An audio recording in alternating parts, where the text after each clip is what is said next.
NASA PUNCH mission అనేసి launch చేయడం జరిగింది. ఏంటి పంచ్ మిషన్ అంటే polarimeter to unify the corona and heliosphere అని పిలుస్తూ ఉంటాం.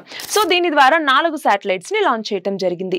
సో ఇవి ఏం చేస్తాయి అంటే జనరల్ గా సన్ మాక్సిమం టైంలో, సన్ మాక్సిమం అంటే ఏంటి, ఎప్పుడైతే సన్ హాట్ స్పాట్స్ కావచ్చు, అలాగే సోలార్ ఫ్లేర్స్ కావచ్చు, కరోనల్ మాస్ ఎజెక్షన్స్ కావచ్చు, ఇవన్నీ యాక్టివ్ గా ఉండే ఫేజ్ ఏదైతే ఉంటుందో దాన్ని మనం సోలార్ మాక్సిమం అని పిలుస్తూ ఉంటాం. సో ఆ టైంలో సోలార్ విండ్ అన్నటువంటిది ఎలా మూవ్ అవుతోంది అని క్యాప్చర్ చేయటం అన్నటువంటిది ఇప్పటి వరకు కుదరలేదు. సో ఆ ఇన్విజిబుల్ గా ఉండేటటువంటి సోలార్ విండ్ ని ఇప్పుడు విజిబుల్ గా మనకి ఇలా ఉంటుంది సోలార్ విండ్ అన్నట్టుగా క్లియర్ పిక్చర్స్ తో చూపించింది ఈ యొక్క పంచ్ మిషన్ అన్నటువంటిది. సరే, దీనివల్ల ఏంటి ఉపయోగం అంటే మనకి కరోనల్ మాస్ ఎజెక్షన్స్ ఈ టైంలో ఏవైతే మనం శాటిలైట్స్ అన్నటువంటివి చాలా వరకు కోల్పోతూ ఉన్నాం, కమ్యూనికేషన్ సిస్టమ్స్ కావచ్చు ఇవన్నీ.